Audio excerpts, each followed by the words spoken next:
ar mais um episódio do Legal Tech Chat, o podcast onde a tecnologia encontra o mundo jurídico. Essa é a 11ª edição.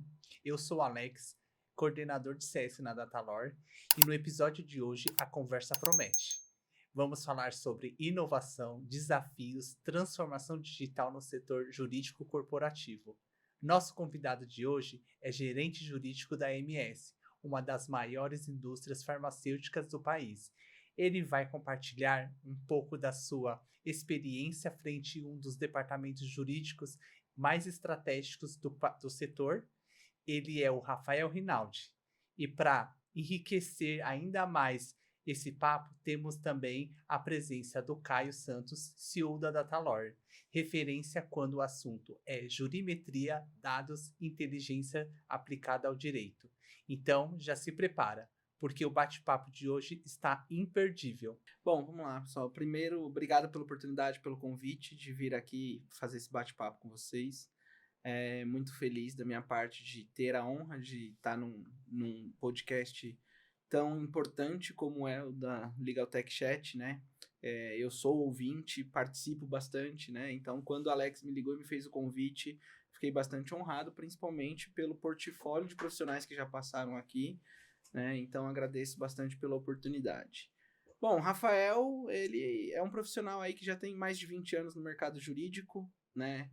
Entre esse período aí, alguma passagem também por órgão público, onde eu entendi que aquilo ali não era para mim, né? Porque eu sou muito mais dinâmico, mais rápido, e o órgão público naquele momento para mim era muito parado. E em algum momento o pessoal falou: nossa, você vai abandonar concurso público, a carreira, pedir exoneração para voltar para o mundo privado. Eu falei: vou, porque esse é o meu profissional. E nesse aspecto eu comecei a trilhar a minha carreira jurídica, trabalhei em grandes bancas de escritórios de advocacia, né? Onde consegui desenvolver muito bem e me dedicar muito na parte do contencioso, né? Principalmente contencioso de volume. Depois eu decidi fazer uma transição de carreira, tive uma passagem ali rápida por uma área de relações trabalhistas sindicais, e em seguida decidi voltar especificamente para o jurídico corporativo. Então, saí dos escritórios com uma bagagem já bem formada e fui para o departamento jurídico de escritórios. Departamento de empresas, desculpa. No departamento jurídico de empresa, passei por grandes empresas e segmentos financeiros, até que cheguei onde estou hoje, né, dentro do jurídico da empresa MS, do grupo NC como um todo, né, e foi onde eu entrei inicialmente como gerente específico trabalhista. Mas na minha carreira, Rafael sempre gostou muito de ter as informações na ponta da mão, né, de ter ali todos os dados para poder levar para um diretor, para um acionista ou até mesmo para a área de negócio e falar: olha, o que está te impactando, onde está a sua causa raiz. Então, desde a minha época lá de escritório, a carteira de processo que eu cuidava, ainda sem tantas tecnologias e sistemas, eu tinha ali a minha famosa planilha de Excel, que eu ia colocando ali os pedidos, por que eu ganhei, por que eu perdi, qual que era o advogado da parte contrária, né, o posicionamento de determinado juiz, e isso sempre foi tomando conta da minha vida, sempre fui trabalhando nesse aspecto. Depois que eu cheguei para departamentos jurídicos no mundo corporativo, eu me deparei com uma situação que eu pegava na ponta enquanto advogado e eu passei a entender de dentro do departamento jurídico. O porquê que muitas vezes o advogado do escritório não recebia todos os subsídios, documentos, tudo na ponta ali de forma clara e pronta para a elaboração da defesa e sustentar um processo.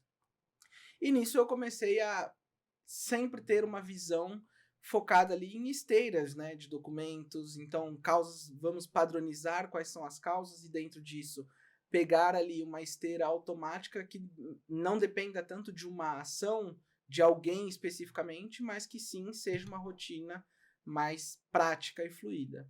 E isso fui dentro dos departamentos jurídicos, inclusive apoiando, estruturando dentro disso tudo, ainda como área trabalhista, e por conta disso chegou um momento que dentro do grupo EMS hoje, a gente chegou num momento em que, pela demanda atual e pela evolução da eficiência jurídica do Legal Ops, a gente se viu numa situação que o jurídico do EMS também queria dar este passo além, e além de toda a qualidade técnica e tudo que o jurídico da EMS sempre teve, a gente quis dar esse passo para a eficiência jurídica e então decidimos investir e ir mais a fundo sobre a evolução e a criação da cadeira de Legal Ops especificamente.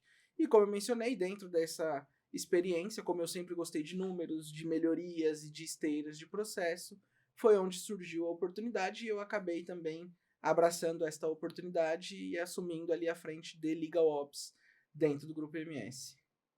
Cara, excelente. Rafael, parabéns pela trajetória. Bom, sou Caio, CEO e fundador da Data Lawyer. Para a gente é um orgulho ter você aqui com a gente. Várias outras grandes empresas já tiveram a oportunidade de passar por aqui, que nos deixa bastante orgulhosos também. E um pouquinho da nossa trajetória também, né? A Data Lawyer foi uma empresa fundada no final de 2017. Foi uma spin-off de uma empresa super tradicional no segmento de coleta de dados jurídicos, que se chama Aviso Urgente, que já atua no mercado há mais de 4 décadas, com leitura e recorte de publicações, e recentemente também avançamos ali para o segmento de gestão jurídica dentro dessa companhia. E a Data Lawyer nasceu com o objetivo de transformar dados em resultados, né? Então, quando fundamos ali a companhia, no final de 2017, a gente tinha pouquíssimos cases assim, de inteligência artificial aplicada ao mundo jurídico, mas a gente já sabia que isso era tendência, né? Então, o nosso desafio ali foi, poxa, com toda a expertise que a gente tem de dado, como é que a gente conseguiria colocar ali um pouco de inteligência para que a gente conseguisse ajudar, de fato, as companhias, as empresas e os escritórios também, que a gente acaba atuando. E a gente começou uma parceria, né, ali com a Universidade Federal do Estado de Goiás, né, em específico ali o CEIA, que é o Centro de Centro de Excelência em Inteligência Artificial, e é uma parceria que a gente carrega até hoje, assim, que deu super certo, a gente cresceu e evoluiu bastante, ligando a iniciativa privada com a academia e muito case de sucesso que a gente construiu ali com eles. Ficamos ali de 2017 a 2019 numa etapa de coletar dados trabalhistas, né? Dados trabalhistas entende-se processos, né? Então, toda uma etapa de criar ali o robô para fazer a aquisição do processo e construir o que a gente chama hoje do maior Big Data trabalhista do Brasil, que é o da Data Lawyer. Final de 2019, nós lançamos a primeira versão da plataforma para o mercado, já tivemos uma aceitação muito, muito boa, né, por parte das empresas, muito por conta das dores que você conseguiu trazer aqui, ainda de forma superficial, que a gente vai conversar bastante hoje sobre isso, mas de ter acesso à informação, né, que a gente sabe que tem uma barreira, né, ainda muito longa por boa parte das companhias e também dos escritórios. Então, esse gap entre o sistema da companhia e levar a informação para o escritório da maneira correta para que ele possa levar o caso, levar bem o caso à frente, a gente sabe que ainda tem um desafio, né, de dado, de tecnologia, e aí é onde surgiu boa parte dos nossos produtos, né, em auxiliar empresas numa melhor gestão dos escritórios contratados, auxiliar também os escritórios numa melhor gestão ali processual com as empresas. De 19 para em diante, a gente seguiu com outras bases de dados, então avançamos bastante na Justiça Federal e também atualmente estamos fazendo alguns projetos já para a Justiça Comum e agora investindo bastante nessa camada generativa, né? Então, hoje a gente tem projetos de automação de defesas bem densas, né, profundas, então analisando a parte probatória, subsídios, cruzando isso, gerando uma peça bem completa, é algo que a gente tem investido bastante, além de todas as outras IAs que a gente tem dentro da Data Lawyer para auxiliar em redução de passivo, gestão dos escritórios contratados, benchmark, que eu acho que a gente teve um case bem legal que a gente pode trazer, então trazer essa visão de mercado, então é algo que a gente evoluiu bastante. E esse é um pouquinho da nossa história, quero só reforçar que é um prazer ter você aqui com a gente, agradeço de novo por ter aceitado o convite, e tenho certeza que a gente vai conversar bastante aqui hoje sobre dados, tecnologia, como que isso está impactando, e eu já queria trazer um gancho na sua fala e entender da sua perspectiva quais são as principais diferenças do jurídico de hoje e do jurídico de 10 anos atrás, em diversas perspectivas, né? Tanto tecnologia, dado, o que você mais percebeu aí de mudança? Legal, Caio. Eu, mais uma vez, agradeço, né? Não precisa trazer tanto.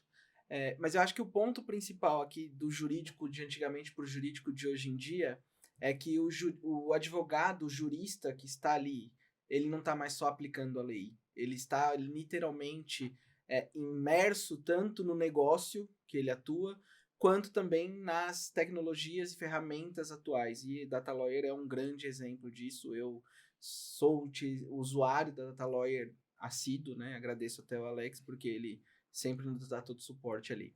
Mas o jurídico de hoje em dia é até aquele clichê que todo mundo fala, né? Não é mais só o jurídico reativo, é o jurídico que está ali para ser efetivamente um parceiro do negócio.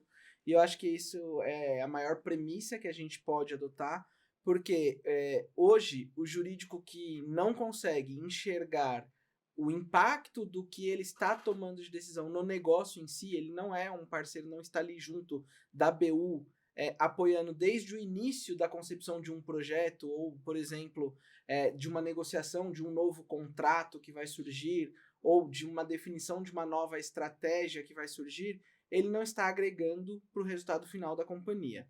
E nesse aspecto, o advogado de hoje em dia, ele está muito atrelado na questão de ter os dados, como você bem colocou, né? Pioneirismo de ter a decisão de dados, porque assim ele consegue atuar de uma forma mais preditiva, consegue entender o mercado em que ele atua, não só dentro do seu segmento, mas dentro de um contexto mais abrangente, mais amplo do judiciário nacional como um todo e até mesmo de práticas internacionais, né? Que isso ocorre muito. Rafa, pegando o contexto com essa visão do passado versus o presente que você traz com toda essa sua bagagem, essa sua experiência, e pegando o gancho aí que você explica com relação a essa parte colaborativa que o jurídico acaba tendo com a companhia, eu queria que você trouxesse aqui para o nosso público essa colaboração das demais áreas, né, entre um RH, um compliance. Qual que é a diferença dessas áreas estarem próximas do jurídico? Então, Alex, nesse ponto é importante não só as áreas virem ao jurídico, mas o jurídico ir até as áreas. E o ponto principal disso é que a gente passa a sair de um cenário onde a gente está ali só pegando o problema depois que ele já foi materializado, né? Então, o jurídico estando integrado com todas as demais áreas faz com que a gente participe da tomada de decisão desde o início, consiga prever os riscos que podem acontecer e desde então já desenhar, alinhado com a estratégia da companhia, a melhor forma de seguir. Então, nesse aspecto, hoje, a gente tem advogados que estão imersos dentro das estruturas para iniciar uma negociação contratual, para iniciar uma pesquisa e desenvolvimento, ou até mesmo para desenhar um modelo novo de contrato de trabalho, de jornada de trabalho, seja lá o que for, como a gente tem feito algumas alterações recentes, né, que inclusive é de conhecimento, especialmente na alteração dos modelos de contrato de trabalho da nossa força de vendas no campo. Isso tudo atrelado à importância porque estávamos alinhados, próximos do RH, e sentindo as dores do RH e também da área de negócio, que a área de negócio via uma necessidade que até então o modelo adotado não atendia. Então, por conta disso, essa sinergia entre todas as áreas, do jurídico com o RH, também compliance e a própria área de negócio, fez com que a gente conseguisse trazer de forma mais preventiva um novo modelo que atendesse todas as demandas do grupo em si, especialmente minimizando os riscos. Legal essa visão, Rafa. E aí, puxando um pouquinho o gancho da parte de tecnologia e inovação, né? Como que vocês seguiram com as inovações na AMS, né? Porque a gente está falando de um jurídico que até alguns anos atrás estava num pilar mais arcaico, né, com relação a sistemas, tecnologias. Como que vocês sentiram essa necessidade de seguir com essa inovação? O que despertou essa necessidade na AMS? Alex, esse é um ponto curioso, porque muitas vezes a gente fala em inovação e associa-se diretamente a um sistema, a um software, uma tecnologia. E, na verdade, muitas coisas a gente consegue inovar sem ter necessidade de grandes investimentos. No nosso caso, especificamente, acho que uma grande virada de chave que nós tivemos foi trazer para o time do jurídico uma pessoa com conhecimento em automações e RPA, porque isso fez com que a gente conseguisse desafogar horas e horas de um especialista técnico no tema jurídico por atividades repetitivas. Então, esse programador inserido dentro da estrutura do jurídico, ele conseguiu ganhar velocidade numa coisa que até então, como a gente sabe, o jurídico dentro das empresas nem sempre tão bem visto, as demandas do jurídico entravam na fila para depois, porque primeiro vem a necessidade da área de vendas, da área de produção, sim, e o jurídico vai ficando. Então, o time de tecnologia, né, nem sempre tinha braço para atender tudo isso, então colocamos um programador dentro da área do jurídico, e este programador com sistemas simples, até linguagens comuns de VBA, por exemplo, que é super tradicional, ele conseguiu ali dar uma velocidade, uma vazão nas rotinas, fazendo com que o advogado consiga literalmente focar no que é mais técnico. Cara, bate case legal, assim, e eu costumo dizer que a tecnologia ela é meio, ela não é fim, né? Então, pegando um pouco da sua fala que você trouxe, que a gente consegue inovar e nem sempre a inovação está diretamente ligada à tecnologia, né? Porque a tecnologia, ela é só um suporte para inovação, né? Ela é um meio para que você chegue ali, né? Com certeza. E muitas vezes as pessoas acham que eu só vou conseguir dar um próximo passo se eu contratar uma ferramenta, um sistema. Obviamente que hoje, se você vai para o mercado, são inúmeras opções, oportunidades, que para quem está começando fica até perdido. Sim. Fala, tá, mas qual que vai atender minha necessidade? E a grande questão é, às vezes você contrata uma ferramenta que é excelente, que é excepcional, mas dentro de casa você não sabe qual é o caminho que você quer seguir, né?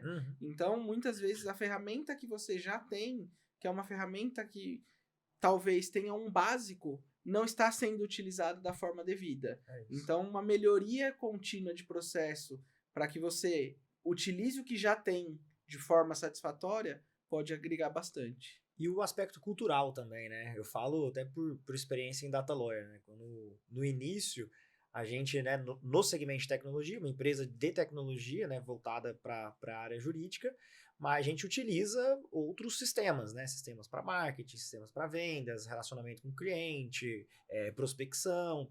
E muitas vezes a gente se deparava com uma grande quantidade ali de empresas e lá no início a gente cometeu esse erro, né? Falou, pô, vou contratar essa, vou contratar aquela e agora vai dar tudo certo e tudo mais. Mas a gente não tinha se atentado à época de olhar qual era a nossa dor, né? O que a gente quer resolver aqui, né? O que a gente quer inovar, né? Puxando ali para a parte da inovação. E aí, a hora que a gente...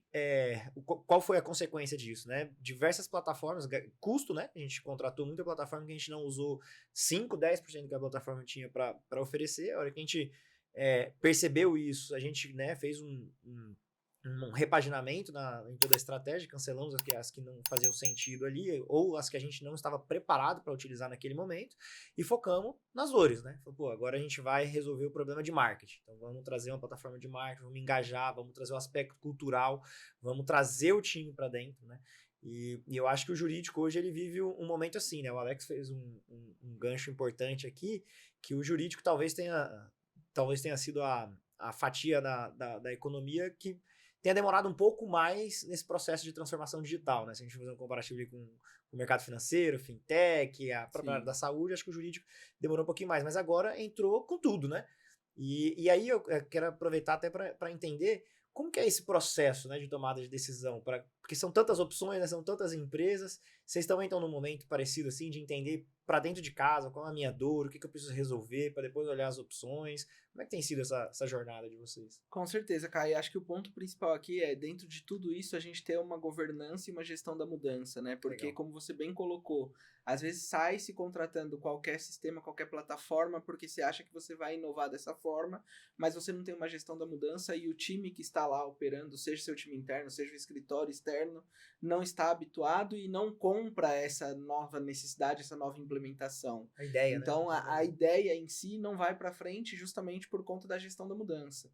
Então, o primeiro passo é, obviamente, você conseguir mapear de forma clara onde estão as suas dores, que respostas você quer ter com as perguntas, para que aí sim você consiga trazer de forma clara qual é o melhor caminho. Como você bem colocou, né? Muitas vezes o jurídico vai por uma linha de falar assim, não, eu quero ter uma melhor experiência do cliente, quero ter um único sistema para o jurídico inteiro. Só que quando você vai na prática, um sistema de contratos não vai atender o contencioso. O de contencioso, por mais que diga que tem um módulo de contratos, ele não vai atender na íntegra. Então, é extremamente importante você entender cada uma das dores para buscar a ferramenta e o processo correto de ser feito, né, para que assim você consiga entregar um melhor resultado. E claro que dentro disso tudo, para ganhar sinergia, entra o que a gente fala bastante de melhoria de processos e de automações, né? Então eu tenho muitas questões que são sistemas diferentes, mas que a gente integra por meio de APIs, o que não é possível por meio de API, criamos um RPA para alimentar as informações, porque o meu solicitante de um contrato, ele não precisa ter a visibilidade do meu software de contencioso, que é totalmente diferente. Mas, em contrapartida, no meu software de contencioso, eu posso ter a necessidade de buscar a informação de um contrato quando eu estou falando de uma empresa que é insolvente, é um prestador de serviços meu. Então, eu preciso buscar a informação no meu software de contratos para trazer no meu software de contencioso. E essa tecnologia também vai ajudar bastante. É legal. Só fazendo um parênteses assim, é muito legal quando a gente escuta pessoas do mundo, do universo jurídico, que fizeram carreira no universo jurídico, usando termos como API, RPA. É isso. Significa que, assim, o passo foi dado, né? A Legal. gente não tem o caminho de volta, né? É verdade, cara. E assim, até alguns anos atrás eram termos que eu também não tinha o menor conhecimento. Total. Né? E, inclusive, o menino que trabalha comigo hoje, que ele é um analista, programador, ele muitas vezes vira para mim e fala assim: Rafa, você é um cara que era de tecnologia, você entende tudo, você sabe quais são as regras, você sabe o que precisa ser feito. Então, assim, eu no fim do dia eu não programo, mas eu sei passar toda a necessidade para o meu programador do que precisa ser feito e onde precisa ser feito. E Que acho legal. que esse é o perfil do advogado hoje em dia, especialmente quando a gente está focado em eficiência jurídica, né? Porque até voltando um pouco no que o Alex perguntou, o jurídico de 10 anos atrás para agora. O advogado de 10 anos atrás, ele estava muito focado naquilo ali, eu preciso ganhar este processo, ter uma decisão brilhante neste processo, criei a melhor tese da minha vida para este processo. Só que este processo valia 1 milhão, ele ganhou. Enquanto isso, ele deixou passar outros 10 processos de 100 mil e deu na mesma. Exato. Sim. Ah, que legal. Super fã aí do jurídico de vocês, assim, acho que estão numa jornada bem interessante. Acho que, assim, fazendo um apanhado do que a gente conversou até agora, acho que esse novo momento, né, do jurídico, novo momento aí do direito, ele passa por 3 pilares que a gente conversou, né? Primeiro, por esse aspecto colaborativo, né, para o jurídico estar integrado com outras áreas, você trouxe bastante a relevância disso, a parte da tecnologia, e o terceiro, de entender por onde começar, né, entender a minha dor ali e entender o que focar primeiro. Acho que isso também foi um ponto bem relevante que a gente falou. E aí, Alex, a gente tem uma frente que a gente trabalhou bastante de benchmark, né? Sim. E eu acho que essa foi uma dor ali que a gente conseguiu resolver.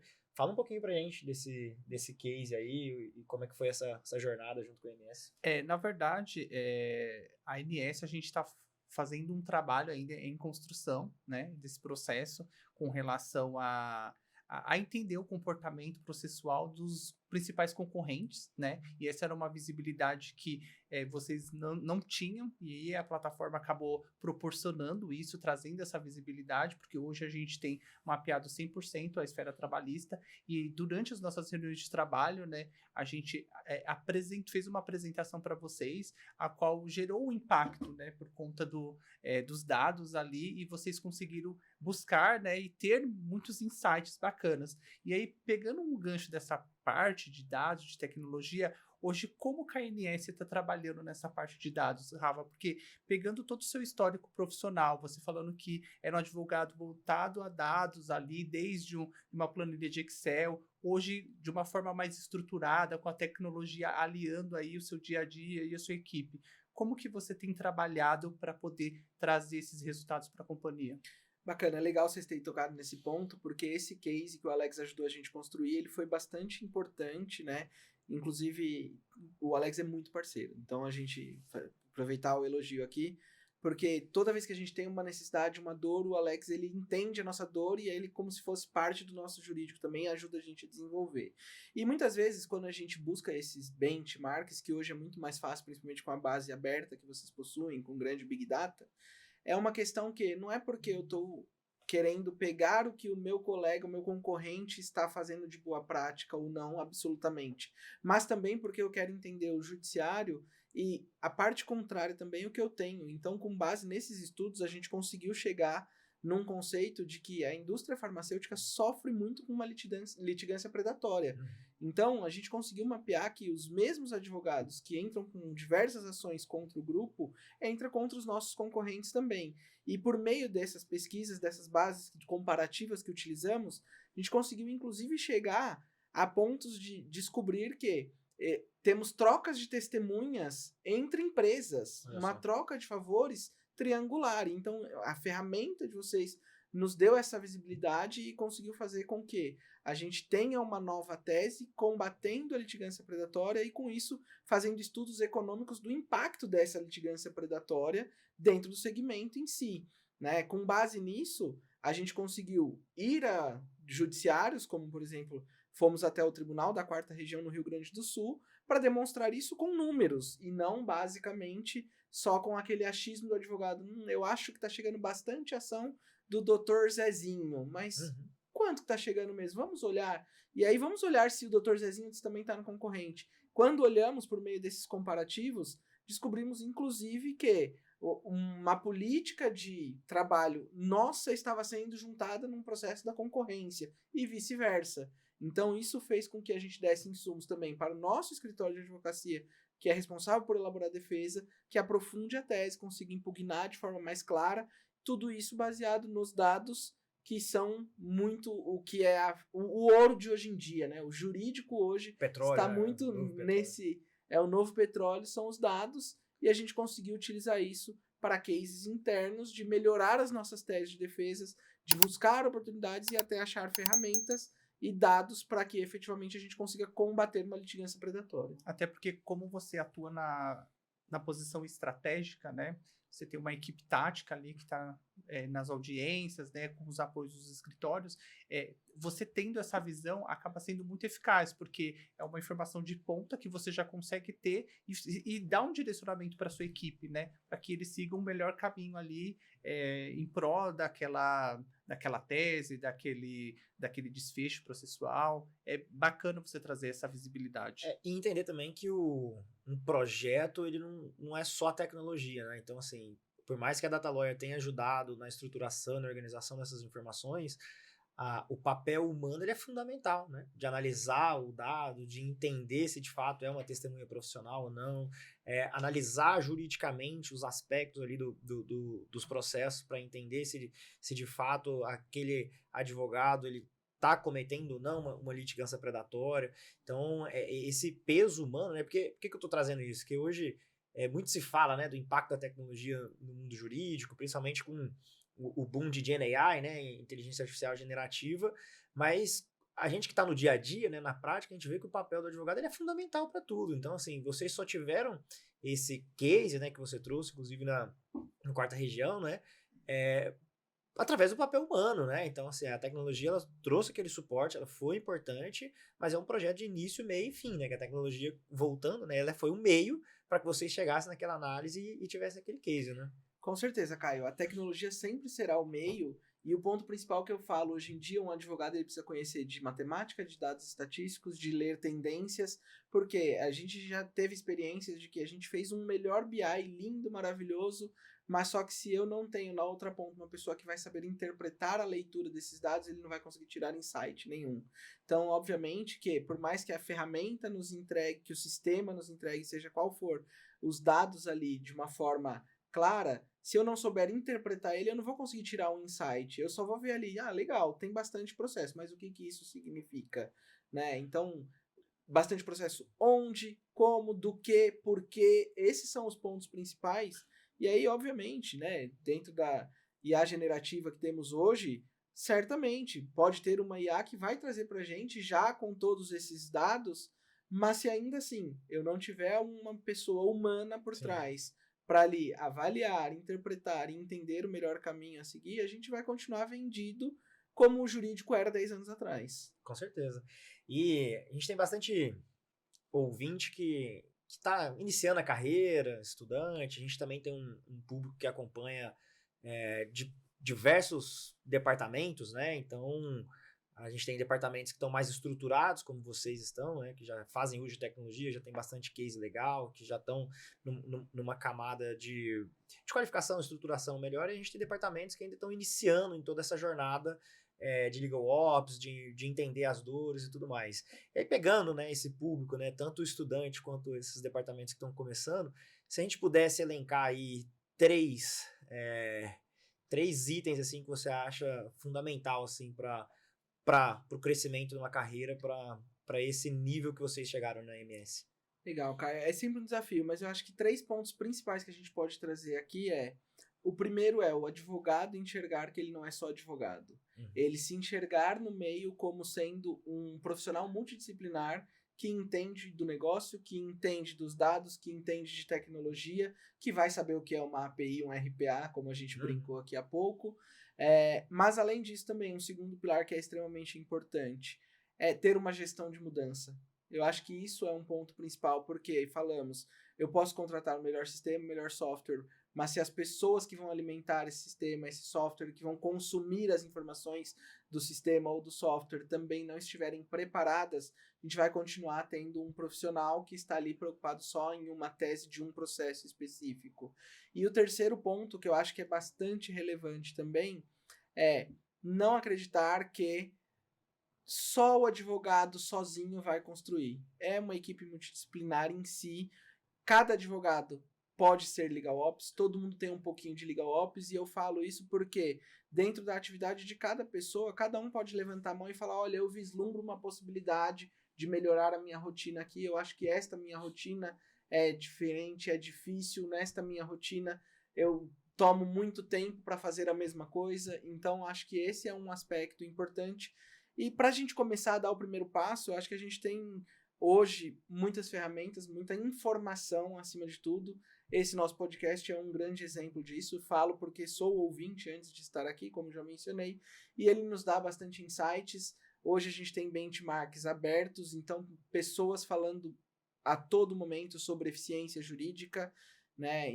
E a gente pode contar com inúmeros parceiros, como sabemos, a B2L hoje tem uma infinidade de número de startups, consultorias, seja lá qual for o modelo de trabalho, para todas as frentes do direito. Acho que esse é o melhor caminho da gente seguir, levando em consideração que não tem certo ou errado, não tem rápido ou atrasado, todo mundo pode começar, todo mundo pode fazer, é muito importante, e cada advogado pode levantar a mão e falar, eu tenho uma dor e consigo melhorar. Que legal. Pegando muito do que você falou, Rafa, dar os primeiros passos, né? Porque, às vezes, quando a gente pensa em introduzir uma tecnologia para a operação, a gente já pensa assim, olha, eu quero trazer vários softwares para poder resolver todos os problemas. Mas não é bem assim, como você disse. Acho que com a diversidade de informação que a gente acaba recebendo, os eventos que acaba colaborando de alguma forma, porque o advogado ele tem essa possibilidade de estar introduzido na parte de tecnologia, né? Porque até antes ele ficava muito concentrado no escritório trabalhando, hoje não. Os advogados estão muito interessados na parte de tecnologia, estão entendendo bastante com relação a esse mundo tecnológico que a gente está vivendo atualmente, e esses viés que você trouxe para nós aqui com relação a essa questão organizada e estruturada de poder trazer uma implementação de dados acaba sendo fundamental, porque muitas vezes, né, e até a gente pega alguns advogados aí que são que tem um escritório menor, um departamento jurídico menor,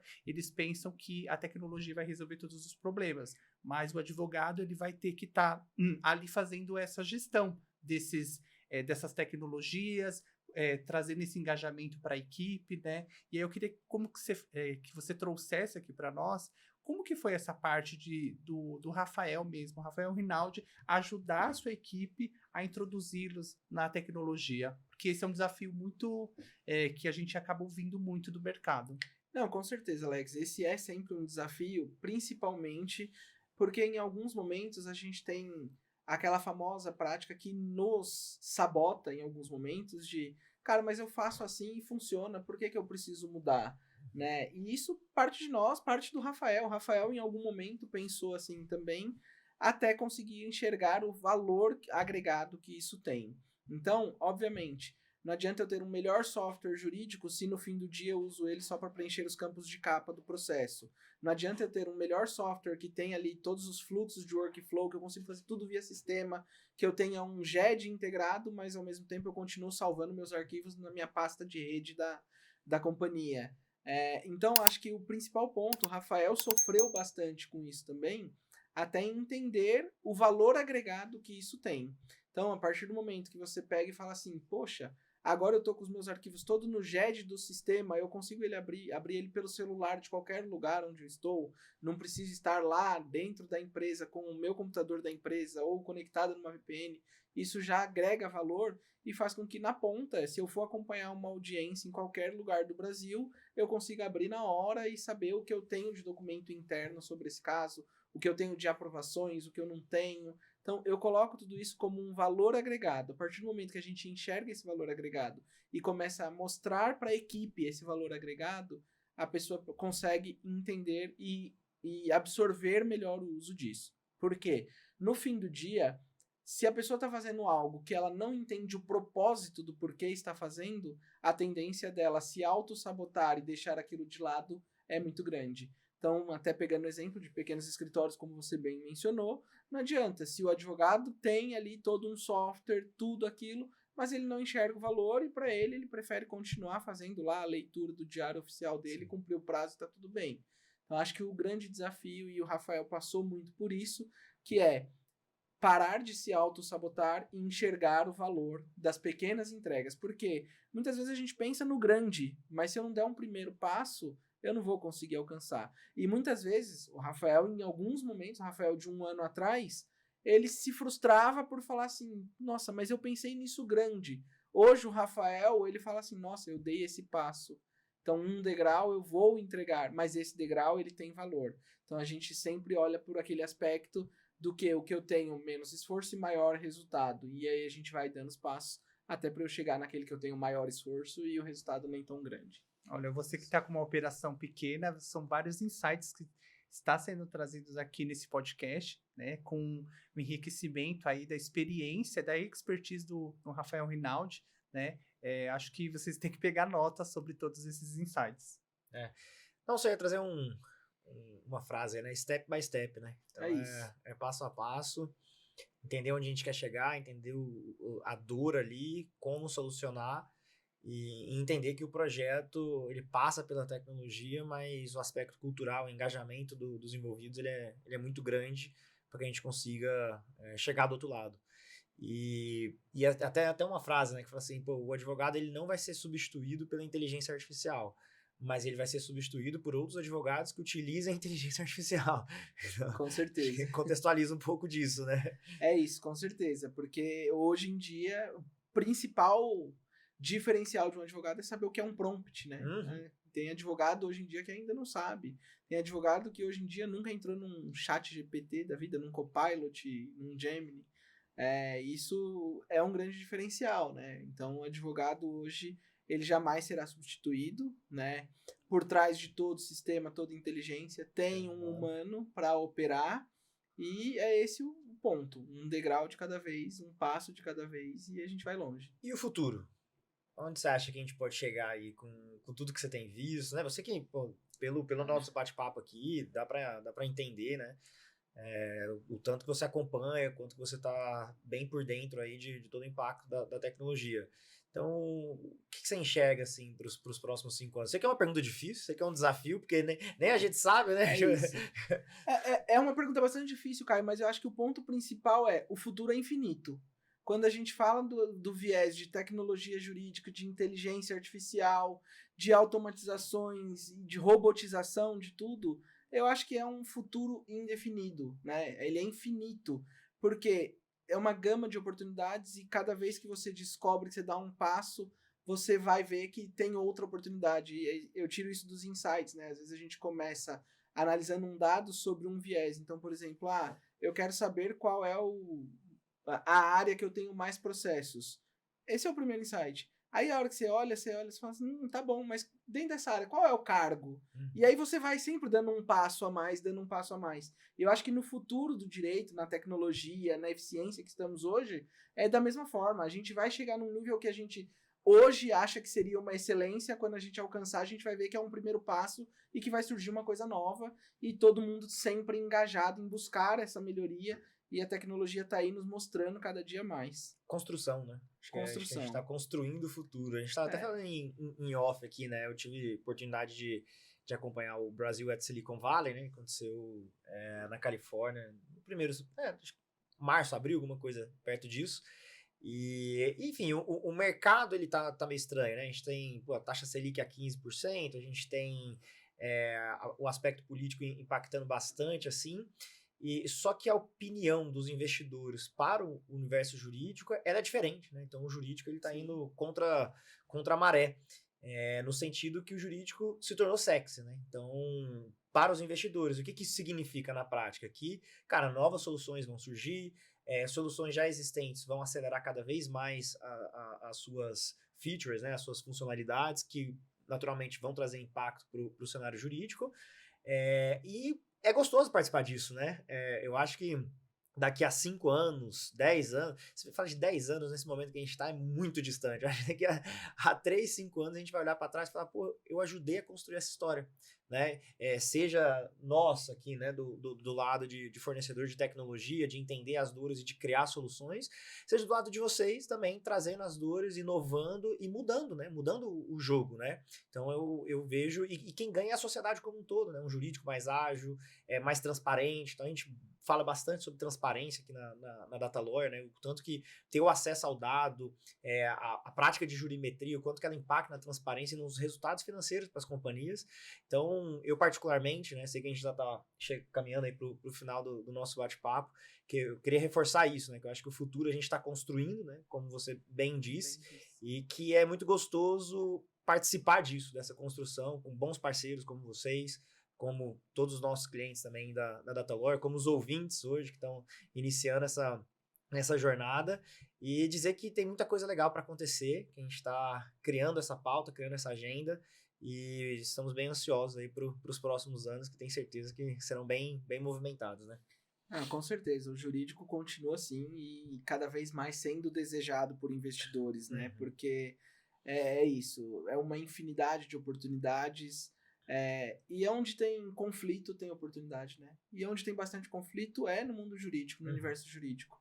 E aí, desse conflito já surge uma oportunidade. Eu quero evitar o conflito. Então, essa já é uma primeira oportunidade que a gente tira, um aprendizado, e com base nisso, a gente tem aí uma série de oportunidades, e é o que você bem colocou, que estamos num momento de co-construção, né? Porque é uma construção conjunta, todo mundo no mesmo barco, todo mundo indo atrás de buscar sempre uma evolução, uma melhora, e acho que a parceria que temos aqui com a tecnologia aliada ao jurídico é o que vai fazer irmos ao infinito e além.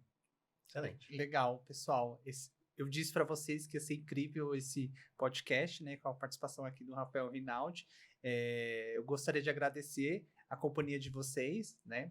Eu gostaria que o Rafa só quisesse deixar alguma mensagem aí para os novos advogados, até para os veteranos também, né? Diante da sua experiência. Gostaria que você falasse um pouquinho, deixasse a sua mensagem final, Rafa.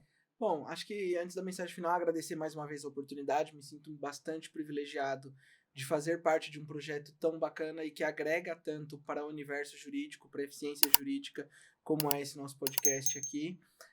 E a mensagem que eu dou, acho que não é só para quem está começando e quem é da área jurídica, mas também para quem é de fora da área jurídica e que enxergue que dentro do jurídico tem uma oportunidade. Acho que o Caio é um dos bons exemplos disso. Ele criou uma empresa de tecnologia, ele não é da área jurídica e está aqui agregando muito no universo jurídico. E já para quem é da área jurídica em si, o recado principal que tem é: não crie em você um viés de que o advogado é só aquele armadura que vai sentar na frente do juiz e fazer a audiência. Advogado hoje em dia é advogado que entende de sistema, é advogado que entende de número, que entende de leitura de gráficos, que entende de um Power Apps para criar ali um fluxo mais fácil, uma automação. Então, o recado principal hoje é esse. E mais uma vez, muito obrigado por estar aqui. A gente que agradece a presença, foi uma honra, né, para esse bate-papo aqui. Aprendi bastante, tenho certeza que os nossos ouvintes também. E palavras finais aqui da Datalawyer, não deixe de acompanhar as nossas redes sociais. Temos, não sei quando que o podcast vai ao ar, mas se for antes ou depois, a gente tem um evento da B2L também que tá chegando. Façam as inscrições, acompanhem tudo que está acontecendo no mercado jurídico, passem no nosso stand também. E eu acho que é isso, acompanhem as nossas redes sociais, que tem muita novidade vindo por aí. A gente agradece a audiência de todos aí. Alex, obrigado aí por ter feito esse bate-bola, o convite, ter colocado aqui o Rafa com a gente. Foi realmente muito importante aqui para o nosso projeto aqui do Legal Tech Chat. Rafa, obrigado pela participação, é uma honra ter você aqui, tá?